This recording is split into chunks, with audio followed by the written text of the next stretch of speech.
And And I get about 3/4 of a mile down the road and I feel this searing pain. And the ironic piece to that was Amanda and I just had written out what the chapter title would be. And this particular chapter title of chapter one was Slow Down. what if story is the answer to our crises of meaning and belonging, to our impulse to heal our lives and help others, to our desire and drive to leave this world better than we found it? Now, we love good stories. In fact, we're kind of obsessed, not just with the stories themselves, but with the stories behind the stories. Their oddly perfect timing, the healing process they provoke in their authors, and their capacity to catalyze individual and collective change. And we love exploring these with writers, thought leaders, entrepreneurs, healers, parents, and others. Tune in to hear these stories behind the stories and entertain with us the real possibility that whether you are a teller or a consumer, story is always offering or leading us to an answer.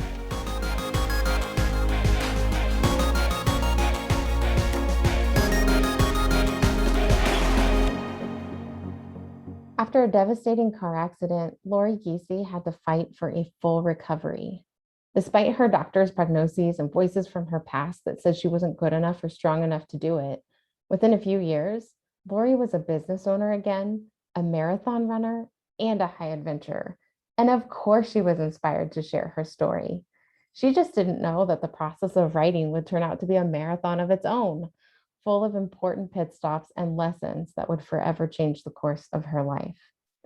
Tune in to find out how Lori knew it was time to start writing and asking for help. Find out how she discovered that the instructions she received to save her life during that car accident were actually the instructions she needed to finish her book, heal her relationships, and live a magnificent life. Plus, you'll find out about that one story that may have kept her from bestseller status during her launch and how she rewrote it. Grab a cup of something yummy and sip on some story and sanity with us. Hello, and welcome to Sips of Story and Sanity, where we talk about the stories behind the stories with authors, speakers, thought leaders, healers, parents, and more.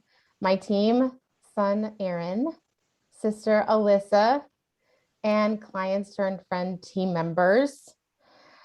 Did I say that right? Clients turned friend turns. No, let's start that over again. It's hard. Y'all are in so many roles. Okay, I'm going to get it. Ready? Okay. Welcome to Sips of Story and Sanity, where we talk about the stories behind the stories with authors, speakers, thought leaders, healers, parents, and more. My team, son Aaron, sister Alyssa, and clients turned friends turned team members, Teddy and Lori, are here to help me make sure that we get the most delicious sips of sanity and story out of this experience. And today we get to interview one of our team members, Lori Giesey, who, after a devastating car accident, chose to fight for a full recovery despite her doctor's prognoses and voices from her past that said she wasn't good enough or strong enough to do it. Within a few years, she was a business owner again, a marathon runner, a high adventurer, and a writer. Lori loves helping individuals create and enjoy their own magnificent moments and spending time with her family, especially her grandchildren, who have inspired her latest adventure, a children's book series that will take kids on adventures and give them the tools to live life to the fullest. Yay, we get to interview you today. It's exciting. It is exciting. So we met many moons ago at a very funny juncture in my life. I had just like, I won't say accidentally, but organically, I guess, and quickly grown a business, and then gotten to the point where I was like, I don't know if this is what I'm supposed to be doing. or if this is the way I'm supposed to be doing it. And there were a whole lot of things in my world telling me to slow down and take time to heal something before deciding to move forward at all, which is kind of funny after what we've been talking about this morning with your personal story, right? Can't make it up. You can't make it up. So I had just finished my book, Upside Down Mommy, just launched it into the world, and then gone into a cocoon when I got a phone call from a friend who said, hey, I have this group of people I'm coaching, and a few of them want to write books. Are you willing to come and talk to them? And I was like, I don't know, am I willing? Because I was in a rough spot. I was truly wondering if I was going to continue the business. And I said yes, and I'm so glad I did, because you were in that meeting. So I was 2013. So we're recording this in 2021. So it's 8 years ago. And we have been on quite the journey together. But I'd really love for you to start by telling everyone how it got started for you. Like the idea to write a book, where did that come from? Yeah, so I was in the second year of a 3-year self-help program that I had, joined. And one of the things we did at the beginning of the year was we set goals. We set long-term goals, we set short-term goals. And I'm in the middle of typing mine all out, and I'm doing my thing, and I'm thinking about what I want to do. And all of a sudden, my fingers type out, write a book. Your fingers typed it out for you. My fingers typed it out, write a book. And I'm like, okay, where'd that come from? And part of me initially thought that was the children's book. I have always wanted to write a children's book, like since I was 9 or 10. And so at first I thought it was that. And the more I thought about it and started like breaking down that goal and what it looked like, the more I thought it was a memoir, because of the healing process that I was going through, right? I was the self-help. And so I really thought it was more of a memoir for my kids and my grandkids, my posterity, to know some of the things that I had been through, kind of a history, just the things that I had been through, how I had tackled them, what I had overcome, what I had learned. I mean, I really didn't think of it as a book with a cover with chapters on Amazon. I never went there. It was just, okay, so we're talking 2013. It was a 3-hole punch binder with some pages in it, that I could pass on to my kids. Yeah. And then what happened? But then Phil happened. Phil. Our mutual friend. Oh my God. Bless Phil. I love him so much. Yes, me too. He's amazing. He had this insight, and it was kind of funny because when I shared with him, the group, because we had to share what our, goals were, there was some trepidation there. I mean, I was like, I don't know if I want to share this, because then if I share it, I've committed to it, and I didn't know what that looked like or what that meant. And we talked about it. Phil gave me some ideas, some people to talk to, as far as like, there was a gal in our group that had written a book before. She co-authored the book. Get with her and, see what insight she might have. And I did that. And her and I actually became fast friends. And it was so cool. So he helped me build more than one relationship along this journey. And what the information she gave me was great. But it wasn't, I think, the purpose for my writing down, write a book. I had written down what I thought the chapters would be. I had started the writing process. As you know, I'd start and I'd stop and I'd start and I'd stop. And I finally, committed to having a certain amount done by X day. And I had an accountability team that was holding me to my feet to the fire, so to speak.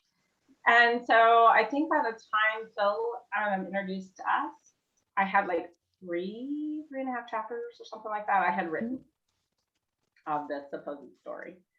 And I was listening to you. And for me, it's amazing to me how God opens doors. He just, all of a sudden, if you're willing to step forward and say, write a book down, that all of a sudden these doors started opening. And you were one of those doors. And I was listening to you and tell your story, and it just touched me to my core. I was like, I have to reach out to Amanda. And so you had told us how to do that, if we were interested. And I can remember sitting there with my manuscript, what I had typed up, and I had spent probably hours writing you this email because, of course, it had to be perfect, right? That perfection thing that we deal with. We do deal with that. And Oh so my many God. people tell me that they freak out about sending me emails because they don't want to make any grammar or punctuation mistakes. And I'm like, oh no. Well, I didn't want to sound like an idiot. I wanted you to work with me. Yeah. So I can remember, I'm holding my finger over the send button, and I'm just kind of like, do I do this? Lori, just do it.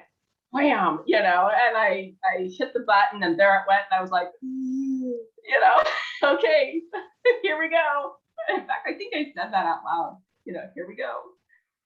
Yeah. So you read it, and we touched base again, started working together, and changed the whole format. Thank goodness. It was good though. I mean, I could tell that you're a natural writer. And the scene that just, you had written so powerfully that I was like, oh, the rest of this book has to be written in the same way, was the accident scene. So share with our listeners, a little bit more about the story that you really wanted to tell, what you had actually overcome. So in 2001, December 14th, you're coming up to a 20-year anniversary of this? I am. Oh my goodness. So I was, it'd been a normal morning. I'd helped my son with his paper route. I, sent my husband off to work. I, done the dishes. I, whatever it was for the chores that morning. And my son was homeschooling part-time and in middle school part-time. And so I was on my way to pick him up. And I had been working that morning on some scrapbook pages to send off to a foreign exchange student. So I'm like, I've got a gazillion things going on. I'm trying to pull all this together. And I jump in the car to go pick him up. And I go to pull out of the driveway, and I look down at the clock, and I realize I've got time to go make copies of those scrapbook pages and get them sent off. And I can check one more thing off my list, right? I'm a big check it off. Gotta get that done. And I remember pausing and thinking, do I turn left or do I turn right? Because really where we lived and where I needed to go, I could have gone either direction and it would have taken me about the same amount of time. But turning right, it took me to the coffee store and the mail place right before the school. And so I thought, well, I'm just going to turn right and go this way. So I do. I'm driving down this country road thinking it's a beautiful winter, day, December. The sun is shining, which is unusual sometimes in Colorado. And I all of a sudden have this, I turn the corner and I head up this hill, and I have this voice go through my head that says, you need to slow down. And I'm thinking, I look down at my speedometer and I'm thinking, okay, I'm going 5 over, but I don't hear voices in my head telling me to slow down. Okay. And I start slowing down as I'm headed up this hill, and I get to the top of the hill. And right in front of me, just not very far away, maybe 30 feet away, and coming rapidly towards me is another car. And the lady is close enough that I can see the expression on her face. And the thought goes through my head, you cannot hit this lady. And so I gosh, I still get emotional on this. But My heart is just like pounding. um, I remember thinking, okay, like in the moment, how do I get out of the way? And I saw her coming at me, saw the expression on her face, and I veered off to the right because she was coming at me, and I was trying to get around her. And when she saw me, she went into a spin. And so she starts, her car starts going into a spin. I flip my head around real quick just to see what direction she's going, and I'm veering up. Well, when I look up at where I'm at, I have veered off, and I am just getting ready to hit a 20-inch cement culvert. And I hit that square on that right front tire, and it sends me airborne, and I go flying through the air. Probably 20, 30 feet. I come down on the left front tire, the left back tire. I go another 20 or 30 feet on 2 tires, and then it rolls back flat. I don't roll. I just come back down on all 4s. And I remember there was a garbage truck driver off to the left that was getting ready to pull out of a subdivision. And there was a semi truck driver down at the bottom of the hill on the other side getting ready to come up.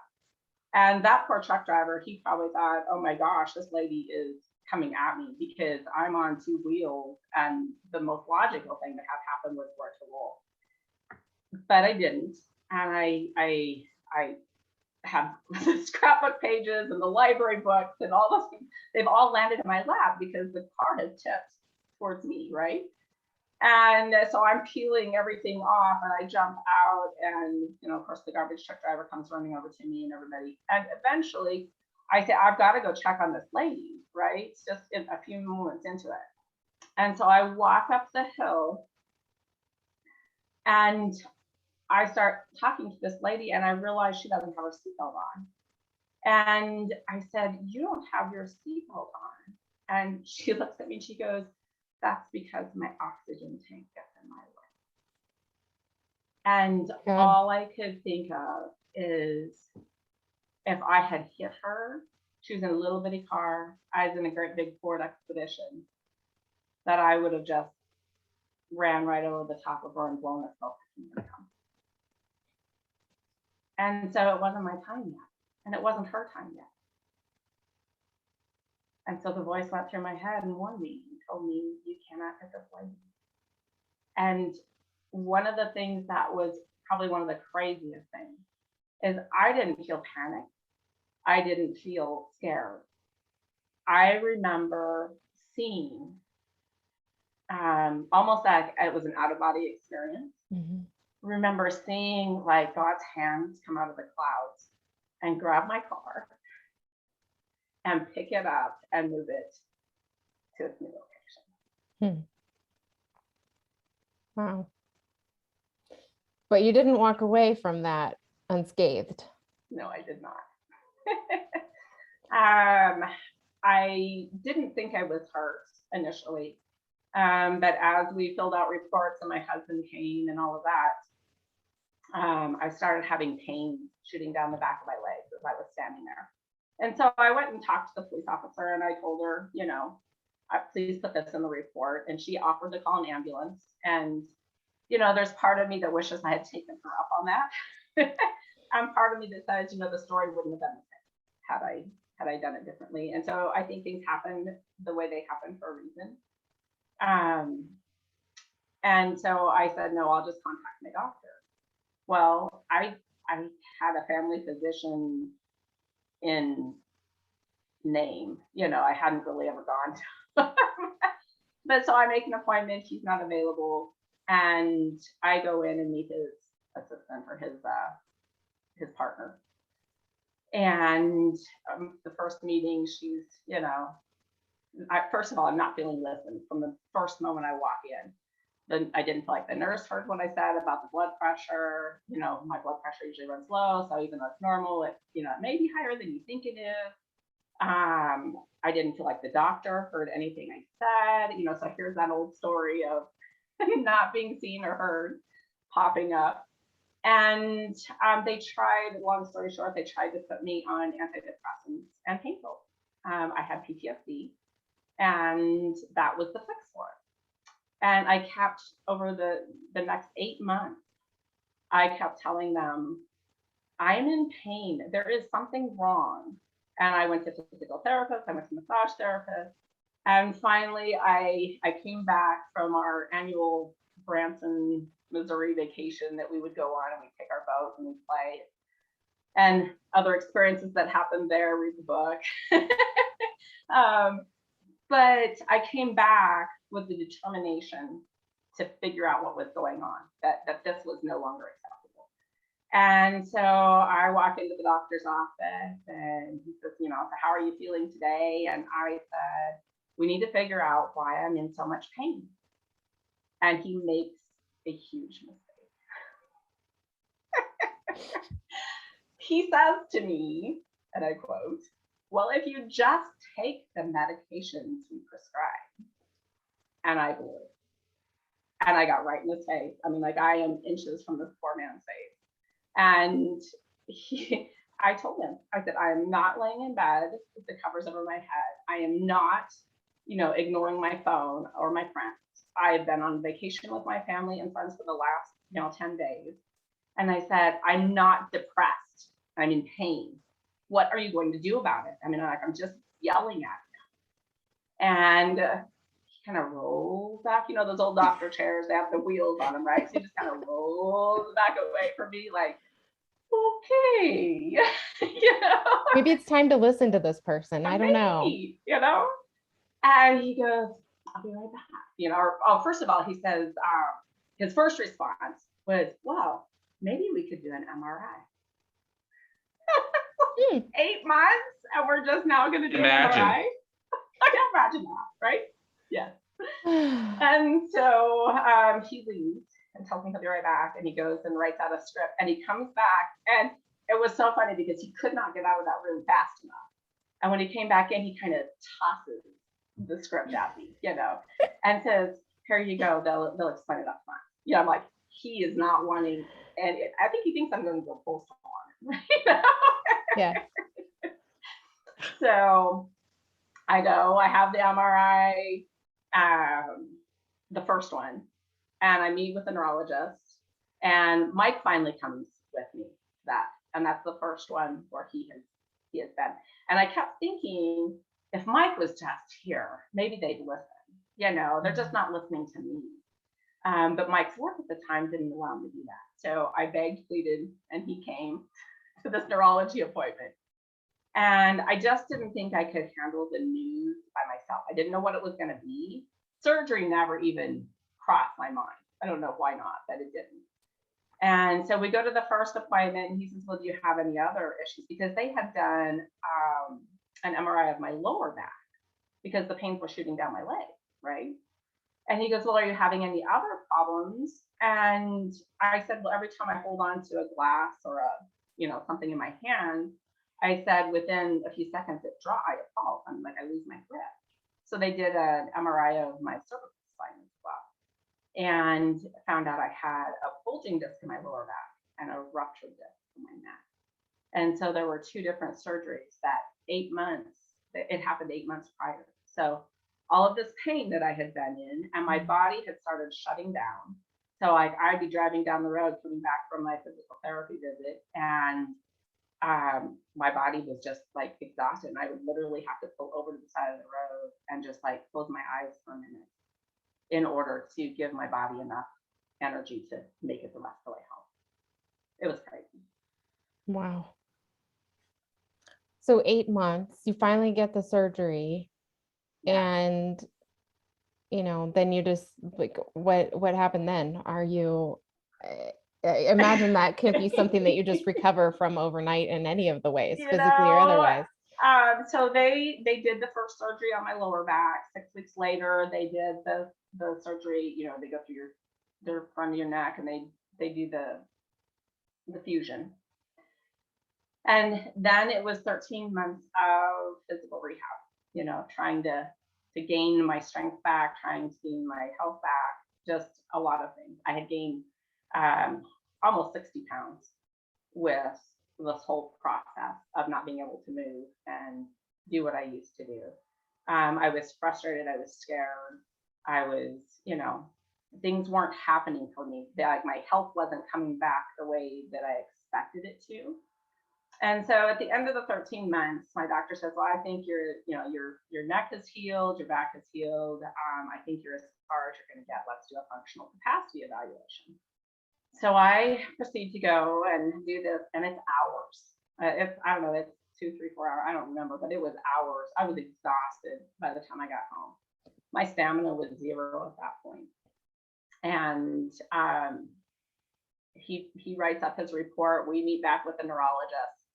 And I'm sitting there listening to the neurologist, and he says things like, you'll not be able to lift more than 10 pounds repetitively. You will probably never work more than part-time. You'll never work full-time.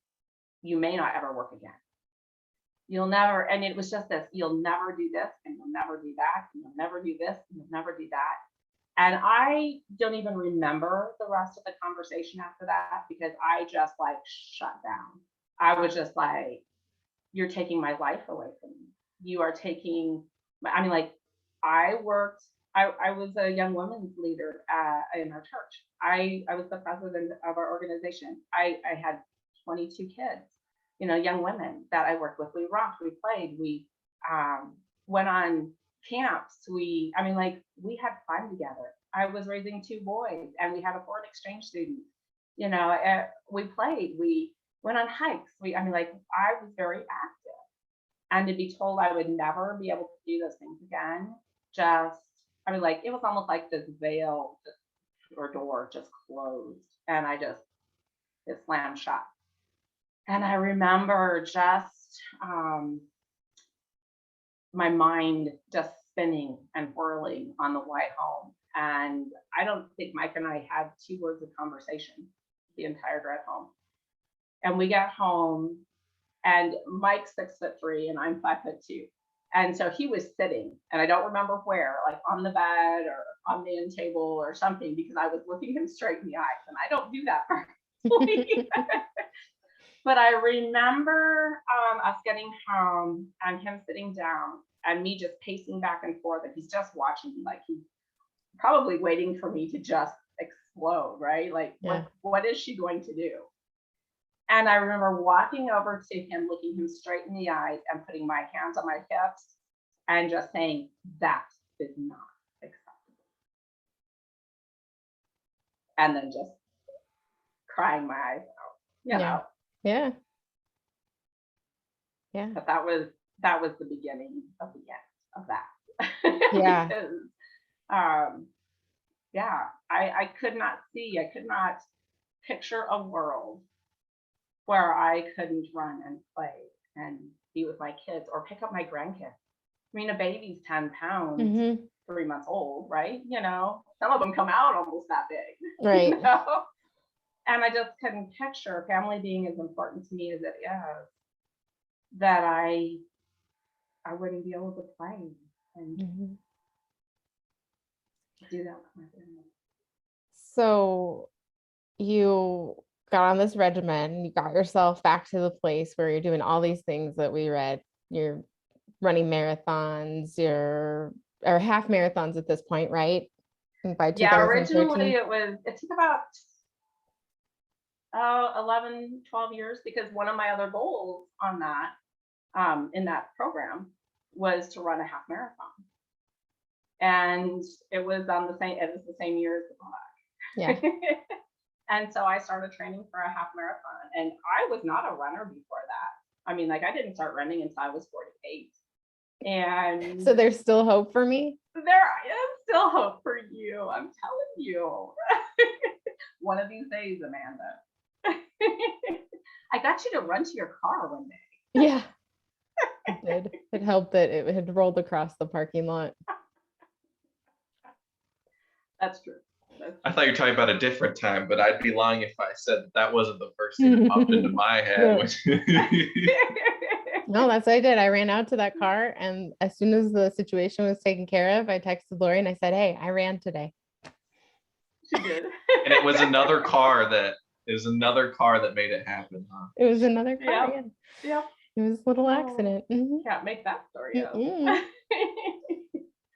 Yeah, so I was training, you know, so like I said, it took 10, 11 years for the recovery, for going through, I mean, like just even getting my stamina back at first.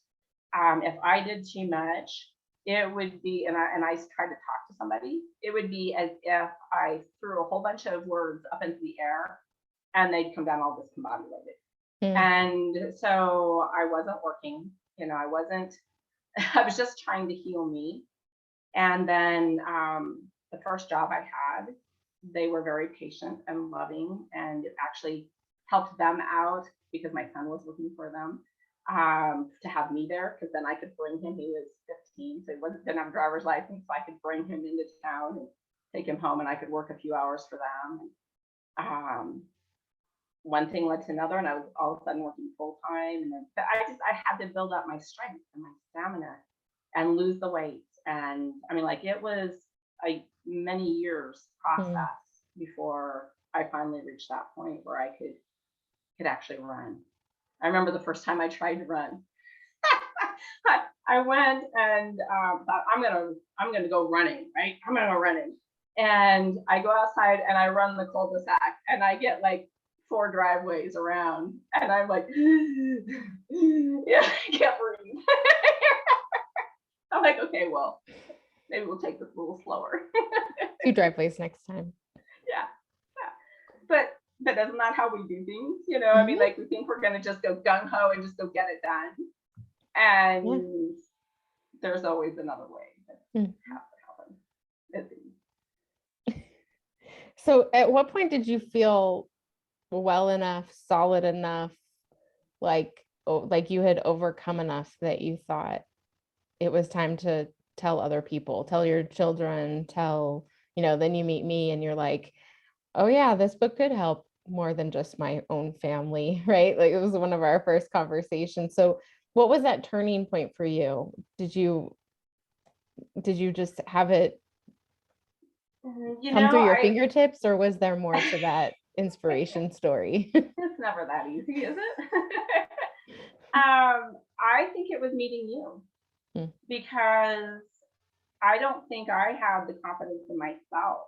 I mean, I'm trying to do it on my own. I don't have anybody else that necessarily even knows that I'm going to do this. At one point, like before I put it to the team, I had that experience with a chiropractor, right? And I hadn't told anybody what was going on. And I don't know if I should share that or not. I'm going to share my whole book. It was definitely, you can't make this story up. It was. Of like it was. confirmation. And so the combination of what happened with him, I ran a Ragnar and had a come to Jesus meeting on the mountain with God. When my headphones stopped working and my screen went blank and I had no music. Last leg of a 36 leg race, right? And then just meeting you and having you say, this is really good and I believe in you. That was a huge turning point for me, because before then I mean, having your family read something is one thing, but putting it out there for the world to read and critique and talk about, that's different. So then the book just quickly wrote itself, right? It was yeah, that's it. I think that I hold the record for taking the longest time to write my book. Because 5 years? I don't know. I'd have to think through my list of people, but the thing was that, remember, the setup for this was that I had kind of stopped my business, right? So I had stopped doing retreats. I had stopped forming little cohorts, and I was only working with the people who were very clearly being put in my path for me to work with. And so you didn't have retreat time. You didn't have community support. You had it in your own space, but it wasn't the same as what you're witnessing happening at True to Intention now, where people, jump in and they're in retreats consistently and they're online working with us every week and every month, You didn't have any of that. And so it's no surprise that it took longer. And also, there was some other stuff that needed your attention. There was? Oh, shoot. What were some of your biggest challenges when you started writing?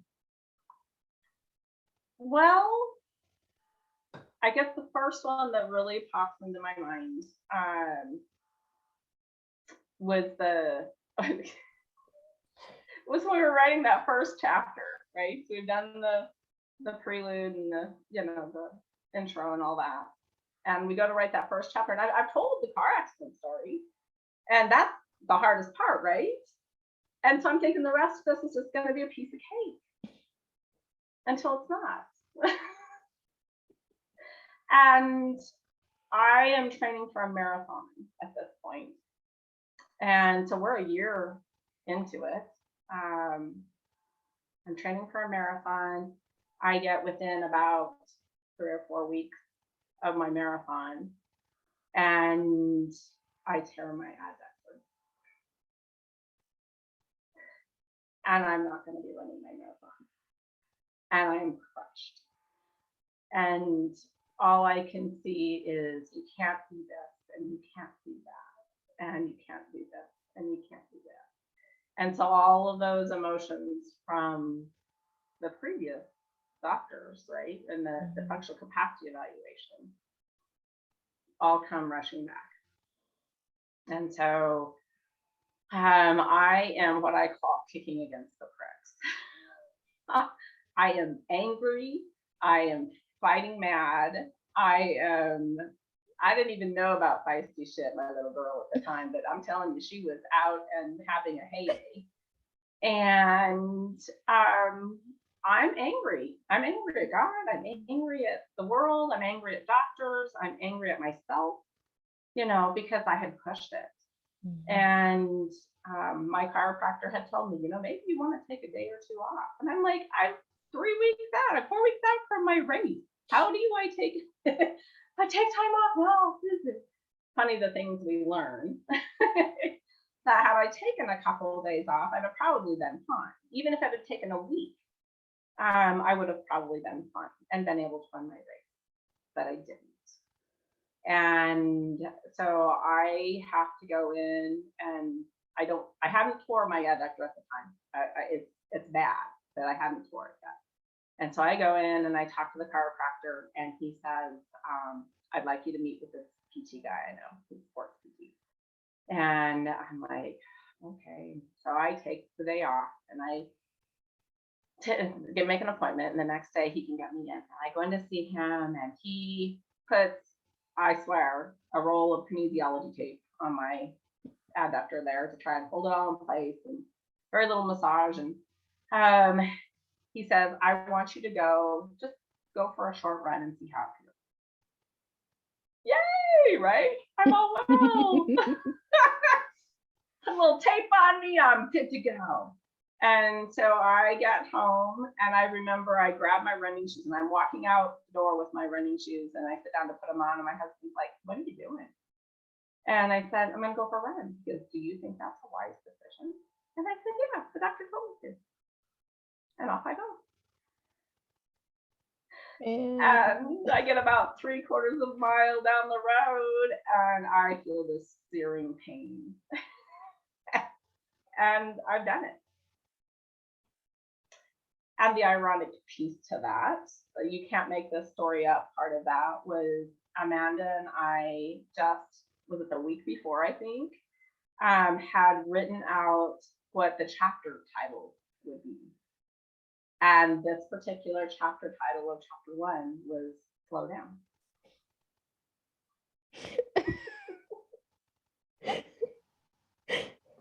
And the thing about working with you through this time, right, is like, I'm not very busy. And so I have a little bit more time to kind of sink into what's happening with this one person in front of me who's having this very dramatic experience and physical experience.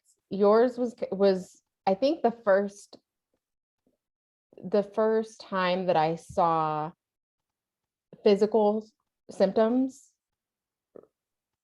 become visible during this process. And it taught me that, all these stories are wired together physiologically, all these stories are wired together. So when we touch on them through the writing process, and especially when your annoying coach says, do you remember what it felt like? Like, how did it feel? And what were you thinking? And what was going on in your body? And you're just like, I want to talk about how I overcame that. I so didn't want to write that I story. didn't want to, and so there was all this resistance around going back and doing the story. And then all of a sudden you were in this position where you were like in pain again, worried about being trapped on your couch again. Like, you really can't make that stuff up. And, and so it was just a huge revelation to me. I just remember thinking like, oh, maybe that's why so-and-so had headaches when every time she sat down to write, and so started to deal with stomach stuff when, I started to like put these things together that I had witnessed physical symptoms showing up in people's lives before. I mean, even Teddy, remember, used to be down for the count for like a month around your birthday every year. And we were like, after a few years of watching you do this, I was thinking, there's got to be a story connection going on. But that only happened because I was witnessing this going on with Lori and starting to realize like, oh, there's this physiological chemistry connected to us working on these stories and going back to those experiences where there were these huge chemical cocktails happening. And so it's like we push on that little button and our body goes, oh no, we're back there. Uh-oh.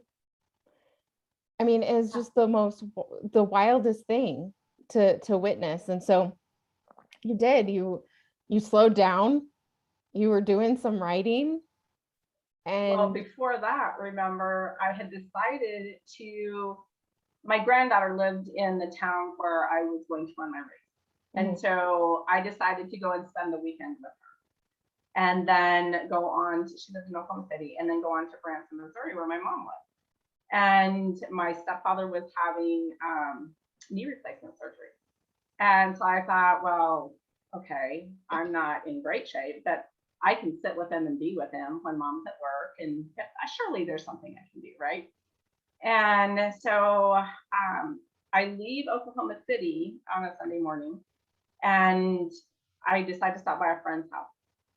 And at this friend's house, she's walking through and showing me her new home. And I look up, and in her kitchen, she has the quote, "Be still and know that I am God." And I'm like, what the heck?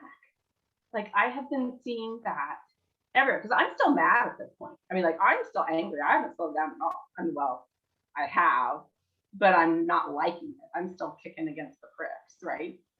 And so I have seen it in like craft stores. I had seen it at Walmart. I had seen it in my scripture reading. I had seen it just everywhere. It kept popping up, right? All these different scenarios. And here it was again. And I'm like, whatever. My teenager was popping up, whatever, rolling the eyes. And I went on, drove down with my mom. My stepfather goes into surgery the next day. My mom and I are sitting there, and I've taken my big old computer bag with me because I'm thinking I'm going to get some writing done, right? And we're, having a conversation, and she gets the phone call that he's finished, and they take her back, and she's, in recovery with him there. And then all of a sudden I get a text that they're in his room, and this is the room, and, come on back. Okay, so I put my stuff away. I throw my backpack over my shoulder, and I head for the elevator. I get on the elevator, and I'm thinking, man, maybe I shouldn't have brought this great big luggy computer with me. So I remember, adjusting the backpack and putting it on both shoulders and walking out the door. And as I walked out those elevator doors, there's this huge window right there in front of me. And in big letters off to the bottom left, I'm like, there's something written there. What is that? And so I go walking over to it, and I'll be gosh darned, It didn't say, be still and know that I am God.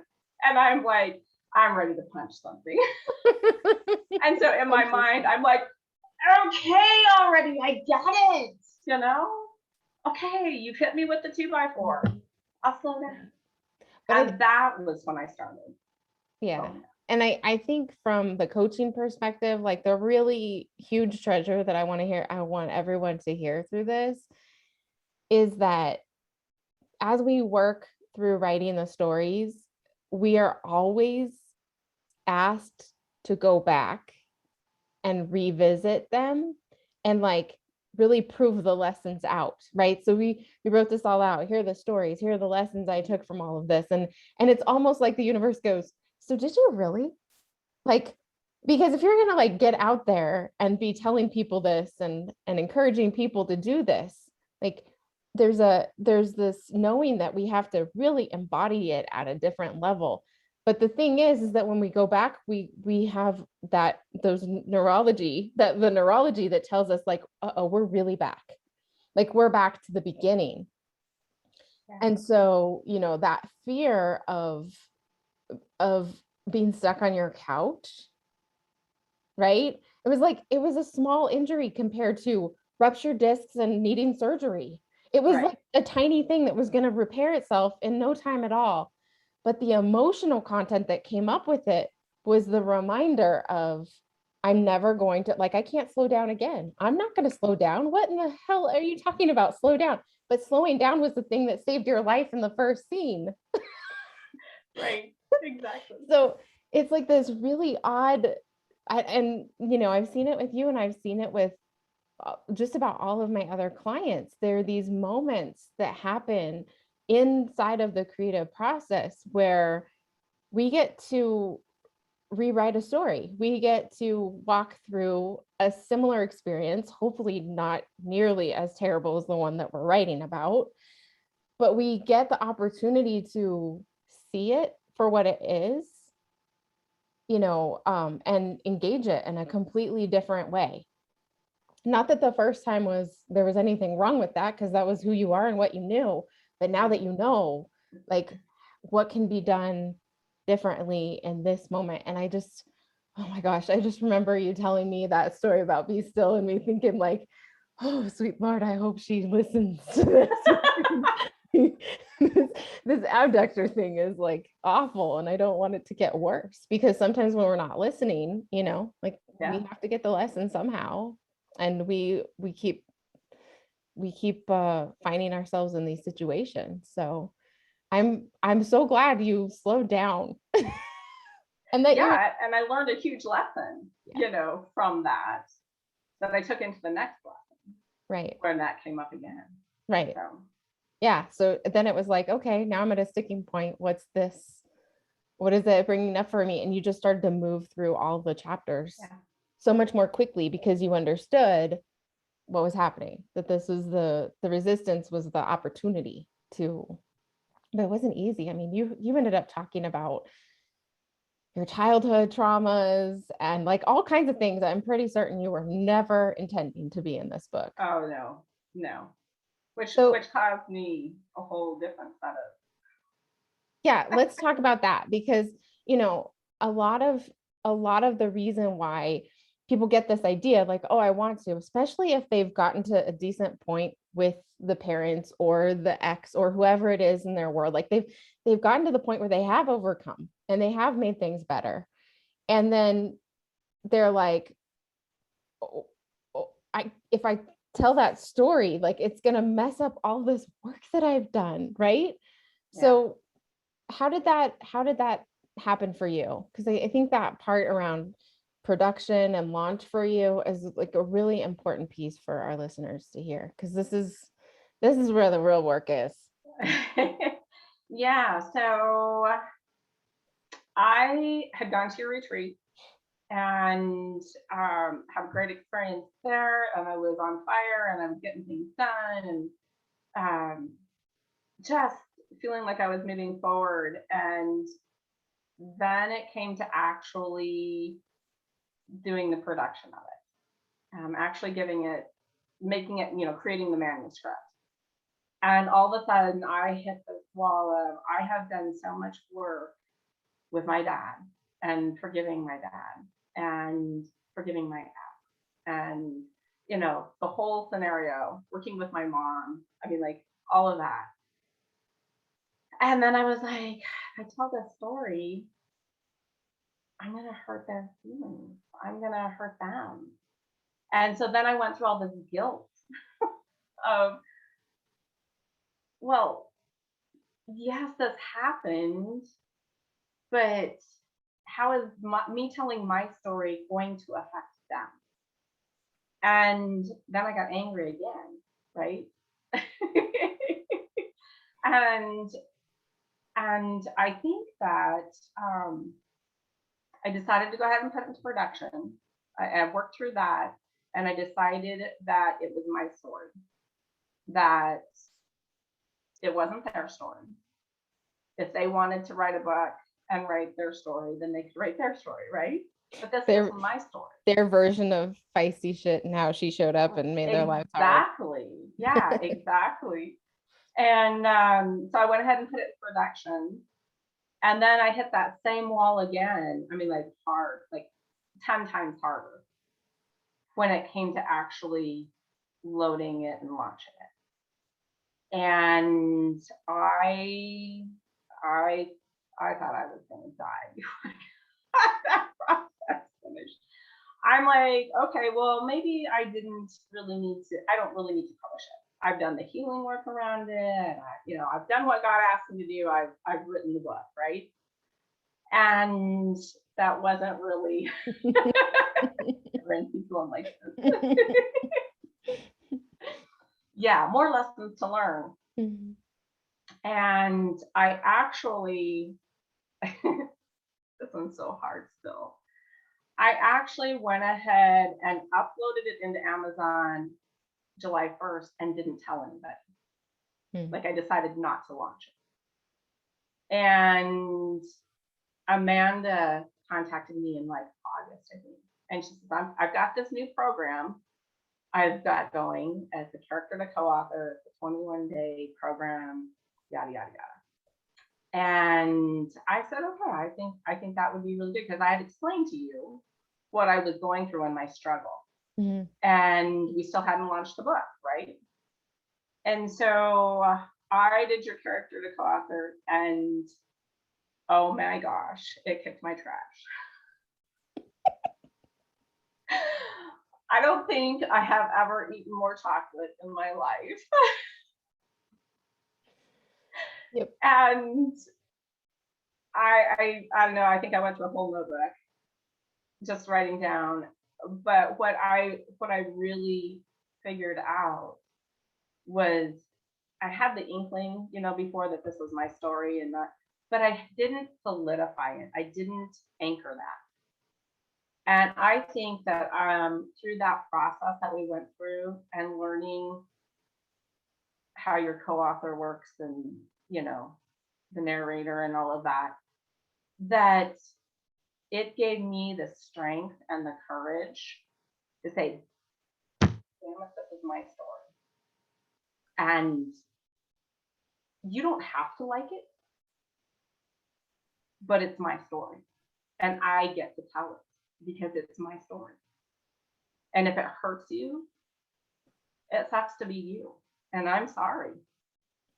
But maybe you shouldn't have done those things. And so I launched my book. Mm-hmm. And we decided to do it. We decided to do it on the Monday after Thanksgiving. So what do they call that? Cyber Monday. Cyber Monday, yeah. Well, I realize I'm up against people like Oprah Winfrey, the admiral that wrote "You Can't Make Your Bed," Michelle Obama, Stephen R. Covey. I'm up against all of these people, right? Yeah. And I'm shooting for Amazon #1 bestseller. And I get to, I don't know where I finally got. I think it was like 110. I finally got to. I didn't quite make it down to top 100. And I was okay with that. I mean, like, I was like, okay, but I did it, right? I did it. And it wasn't until this last year when I was looking back through and I realized I sold more books the first 3 days that I uploaded my book in July than I did when I launched my book. Wow. And so I could have been a #1 bestseller. I don't know. I'll never know that. There's no way to, go back through Amazon and find out. But it's okay. It was a huge lesson, to just do it. Mhm. Embrace that moment. Yeah. And, So you need to write another one and hit #1 is what you're saying? yeah, Yeah. something like that. Oh wow, look how fast that was. You got her trained well, Mom. You know, But we it's so talked about it. it's Go so ahead. funny, Lori, hearing you say this stuff, because one of the things I remember from our retreat together, working on the You Can't Make This Story Up chapters, was you hearing you read your chapter and hearing you sort of talk about what a rebel you were growing up. I mean, it's been evident this entire conversation, the rebellious spirit that you had, just kind of always holding a middle finger up to the things that people have told you. And something that's just screaming at me is that that power of the power of words. When you were sitting in that office and they were saying, you will never do this, and you will never do this, and you will never do this again. And you just kind of held your finger up to it and said you were going to, and you did. And it took years, but like the actual, and then the struggle with putting your words out into the world and it being this final, like, sort of conclusion to that chapter of, I took my words back, and I put it out into the world. And like you had that force going back the other way. It's just really remarkable. Thank you. I appreciate that. Yeah, feisty shit has made I finally figured out that she's a part of me. And I've always, like you said, had that ornery, rebellious. And it's so sneaky. It feels like it's in the background, because when you speak, you have such this like sweet, soft, soothing voice that, like, it's not until you really get to know you that you meet the feisty shit and you're like, where did that come from? You didn't know that was in the background there. The next book needs to be written by F.S. Giesey. Oh, I For love sure. that. Oh my gosh. That's awesome. That is awesome. What a great idea, Erin. F.S. Giesey. You're like, what? But oh, Right. no one will, they won't bat an eye. But Right? you flip to the back cover, the flap of who you are, right? Right. Become very clear. Oh, that's awesome. Yeah. But I love that because, you talked about the character to co-author framework, and that's such a huge, part of, I think, why people are moving more quickly through this process lately, is because, we're going through this process really intentionally, instead of just while writing the book, but just focusing on the stories, of looking at, like, what are those parts of ourselves that we have, man, we've hidden them, we've shamed them, we've shoved them in closets and corners because they got us into so much trouble when we were little, right? Like, I mean, they created so much pain. And yet the amount of energy that it takes to keep those parts of ourselves separate is crazy. And the amount of energy that they add to accelerating our goals, and like, it was feisty that came back and stayed devoted for more than a decade to get you back to a place where you could run. It's like, that is like this essential part that you've kind of like, like, we gotta be careful with her, because she's she's the reason I used to get like mistreated and all those things when I was a kid, but she's this vital part of you that is connected to survival and thriving and achieving all of the really important goals that you're setting out to tackle. I mean, it's incredible it's incredible just to think about the arc of how challenging it was for you up until that moment where you kind of were like, oh, I need to include her again. And then, like everything. Yeah, that was a process we went through to retreat. We had to, find our little girls. And that was a huge part of the wake up for me, and to realizing how much a part of me she was, and how I wouldn't have survived any of what I had been through without her. And then finding her and bringing her forward. Oh my gosh. Okay, so let's talk about that, because this is the other part, right? Like, we get in this process and we start to like access parts of ourselves that we kind of had in the background because they like to make waves. And then we do this work of bringing them back forward, bringing them back into the everyday, right? And that usually causes a lot of disruption, especially in our relationships, No way. So, I mean, I've witnessed in the background with you over the last few years, you bringing this part of you forward.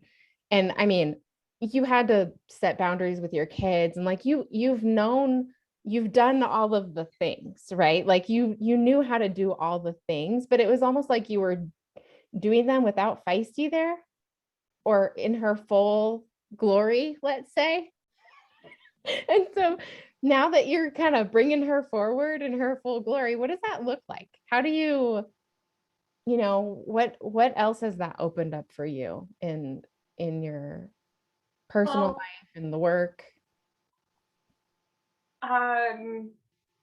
So I think for me, it has given me the okay to be strong and to say what I need. Like, you can't do that to me anymore. Here's the boundary. And if you cross it, then these are the consequences. And it gives me the strength to be able to hold to those consequences. One of the first boundaries I set with my dad was, I'm happy to call you or to talk to you, but if you're gonna rag on me or you're going to, pick me apart, then that's not acceptable. And I can remember the first time I implemented this boundary with him was, hey Dad, I love you. I'd be happy to talk to you, but we need to change the subject, because if this is the subject you want to talk about, then this is not okay. And I'm going to hang up, just so you know, I'm not being rude. I'm going to hang up and we will talk another day. And he kept it up and kept it up and kept it up. And I finally said, I love you, Dad. I'll talk to you later. Goodbye. And that was so empowering. Mm-hmm. It was so empowering. And to know that I can do that with not only my dad, my kids, my family, whatever, but that I can use that in my work with women, with youth, with other, whoever you come in contact with. You can be honest, you can speak your truth. And as long as you're set, like you're positive, what your boundaries are, then there's nothing wrong with having that. Yeah. And I think it just gives me power. Am I sure? Yeah. Aaron, what do you think about that? You think it's okay to have boundaries? I don't know. I'm really just conflicted here. I don't know. I really wasn't raised with that in mind whatsoever. So Just this new thing. I mean, you can actually say, it's not okay to talk to me like that. Yeah. Yeah, you can. And the funny part, I mean, we're laughing because we know, Aaron has told his mom, that's not okay,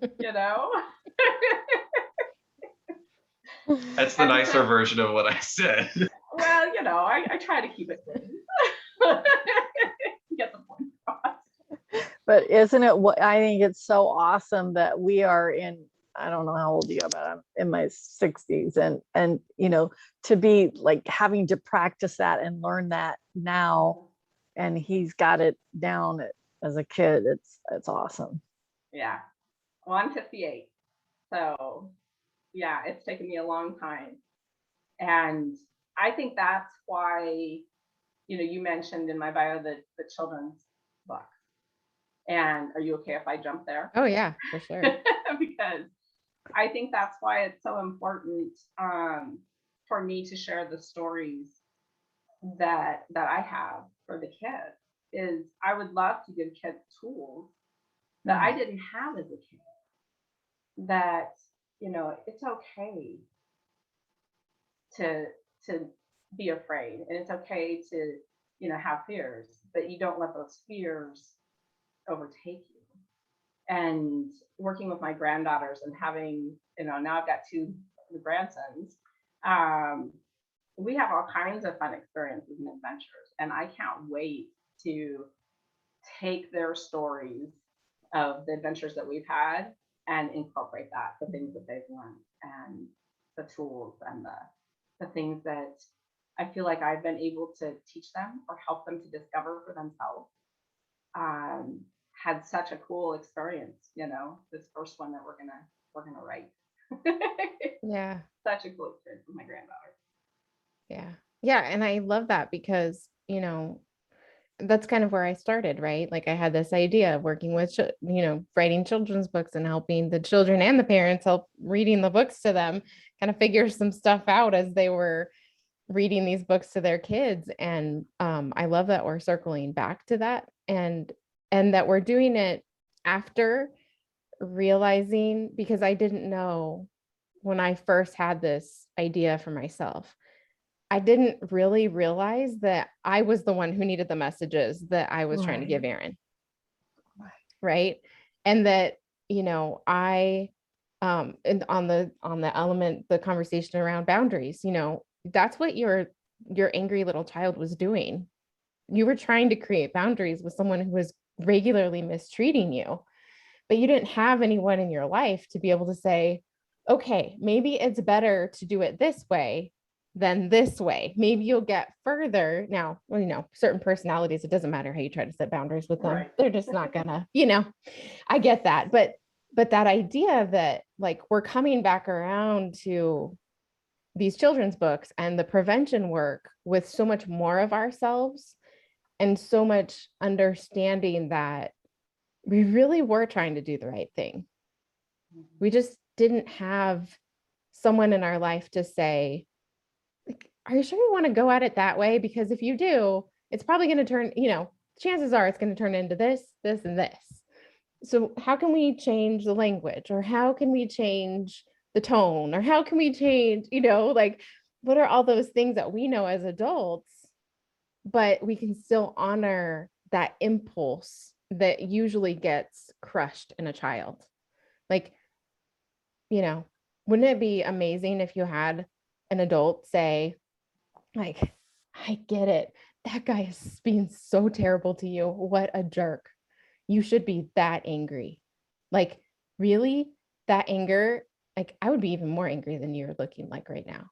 Just to like validate that and be like, and here's what you can do with it to change things, instead of like, behave. This is what you should do to change this situation. I can't. Or they're the adult, you have to listen to them. Right. That is so false. Right.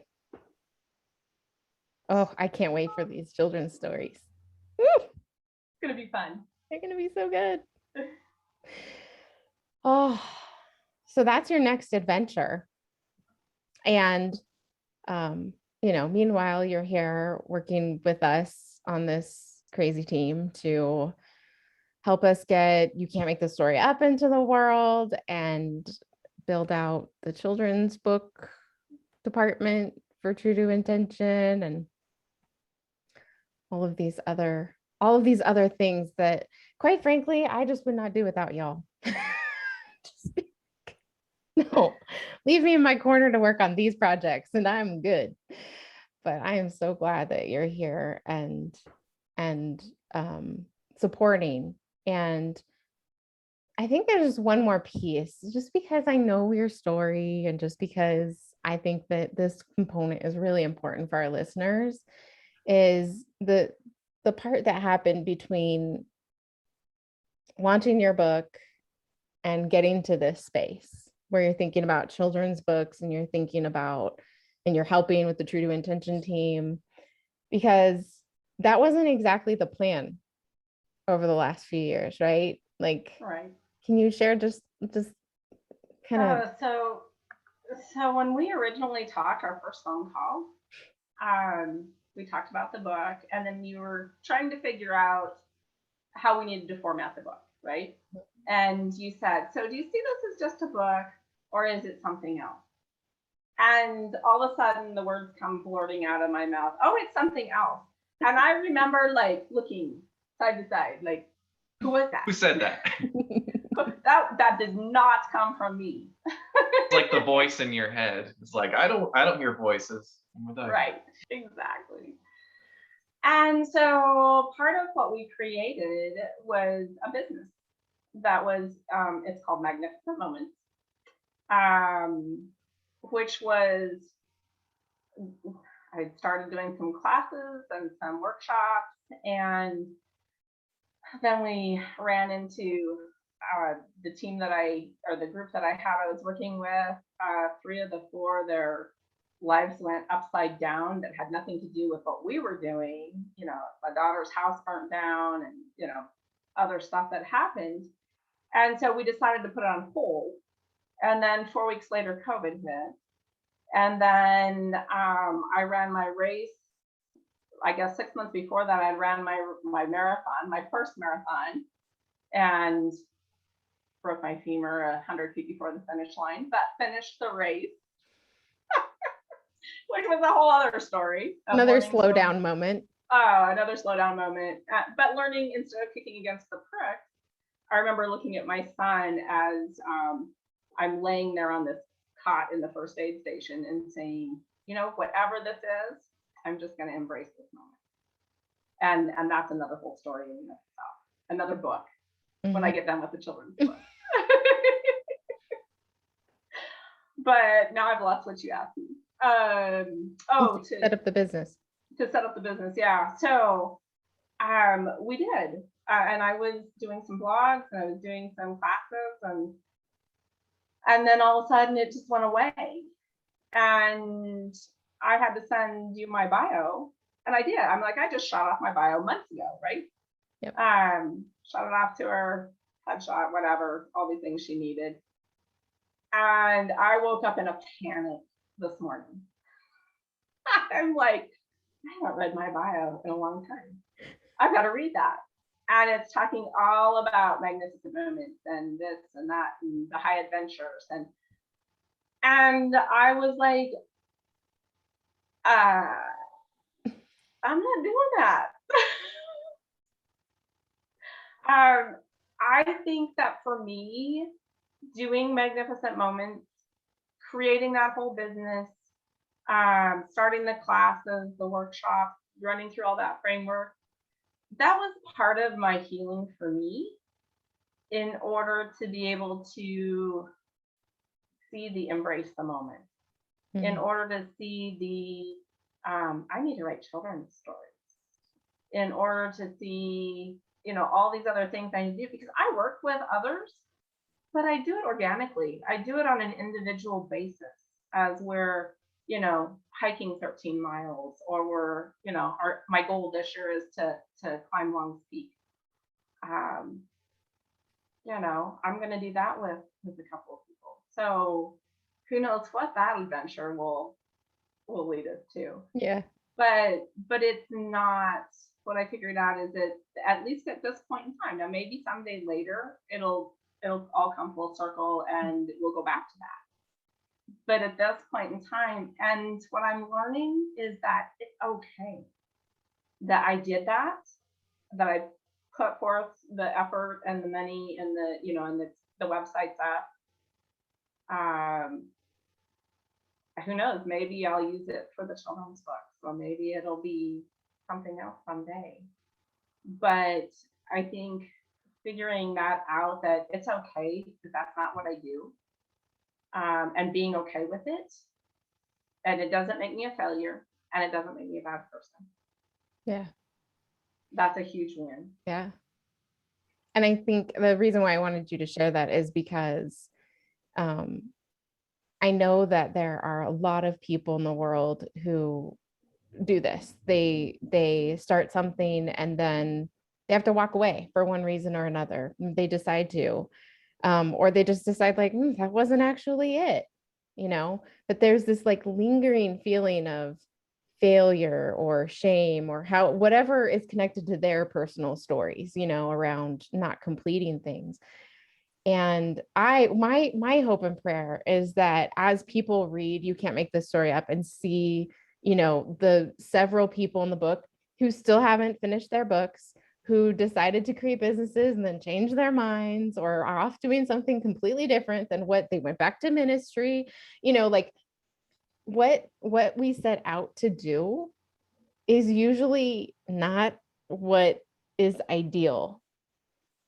But we don't know that until we take action and get the feedback and adjust, you know, and all of it gives us the opportunity to learn more about ourselves and reclaim more parts of us and, you know, decide like, actually, I mean, I'm not really, I prefer to do it this way. You know, I don't want to be out there on social media and doing all these things. And to like, I want this to create a space of ease for people where they feel like they don't have to stay subscribed to the formulas and the standards and all of those things that other people are and our industry puts on people, right? This is the way that you help people, all the way down to like, you have to charge. Like, no, if you're taken care of and you want to give your gifts away, do that. You know what I mean? Like, there's so many of these little stories that we pick up through this process, and they don't have to be true for us.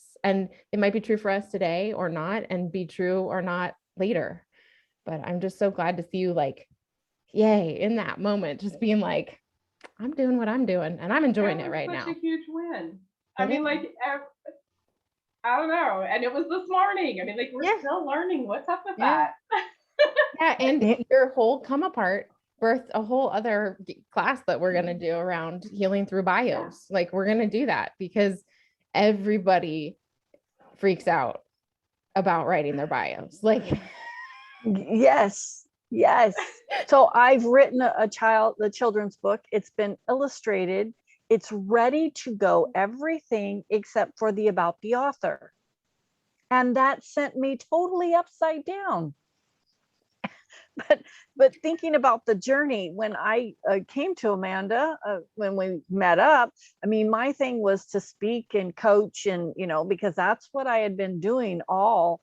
And the things that I'd written was a lot of curriculum type, teachy, preachy, you know, and when Amanda started doing, say, tell your story, like the resistance was real. I'm not a storyteller. I don't write stories. I don't know how to, you know, it was just like a lot of resistance over the years.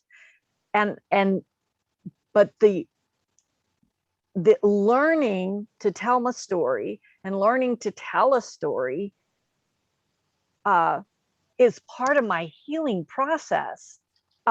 And just now coming this year into the knowledge that, oh, I'm a story writer. I'm going to write stories for children and stories for the child within, for adults and the child within. I'm going to do that. That's what I'm called to do. That's the teacher in me. This is like, it's taken me 10 years. of all of the steps of starting a business and doing this and doing that, all of that work together. Like if I, for me to, so now what I want, like teaching is not preaching and telling, it's sharing, and people will get it because I'm sharing a story. That's where I needed to be. I was 10 years ago, nowhere's near that. Not even, I was a curriculum writer. I tell, teacher, tell you do this, that, so the fact that I started a business, got a website, was doing this, and I'm not doing that anymore is not a loss. It's like I've come into myself. I needed all those steps to bring me right here. And I have chills because now I know. I hadn't even grasped it really when I wrote the book and did about the author and got stuck. But tomorrow morning, that's what I'm going to do because I've got it now. All right. Yay. Love it. See, you've already helped your first person sharing that story. Yay. Oh. Yeah. It's a big deal. The bio is a big deal. It's a declaration. And I mean, how many times over the years have you heard me say like this, saying that you're going to write a book, saying that you're going to grow a business is not just a spiritual journey, but it's like signing up for a regular identity crisis because you're like, oh, I'm this. And then you're like, nah, not quite. But then you have to like let go of what you saw and everything that was connected with it. And it's a grief process and you got to let go and you got to open up to the next version of yourself that wants to show up and then go through that cycle again. And the quicker that we figure out that this is just the process that creativity takes us through, it at least makes it a little bit easier to be in the moment and take what is. So I'm so grateful that I know you weren't excited about this interview today, but I'm so glad you told your story. And I know that it's going to help a lot of people who are not just struggling with like trying to overcome something, needing to access that feisty part of themselves, but really recognizing that there's so much more going on. And I hope that they recognize with me that like maybe the headaches are the result of touching old stories, or maybe the regular injuries or something connected with it, like making those connections. If that's all people take away from this, like we're golden, because it's been a huge revelation for me that has helped a lot of people through this process. So thank you. Thank you for being here. Thank you for being part of our team. And thank you. Yeah. I love it. I love being part of the team. Yeah. And I love working with each one of you. So fun. It's so fun. So thank you to all of you who are listening to this episode of Sips of Story and Sanity. If you like what you heard, please consider subscribing, leaving us a review, and bless us with your own "you can't make this story up" moment, because I'm hoping that overall that's what people take away from these podcasts is like, oh shoot, maybe that's why that happened to me, and like really start to lean into those moments. So if that's you, you can find more details about our upcoming book, You Can't Make This Story Up, What If It's All Happening for Us, where 20 of us write about the ridiculous amounts of you can't make this story up moments that make it nearly impossible for us to look at the world and see any sort of accidents. We only see opportunities, right? Absolutely. All right, that's a wrap for today. See you next time. Bye. Bye.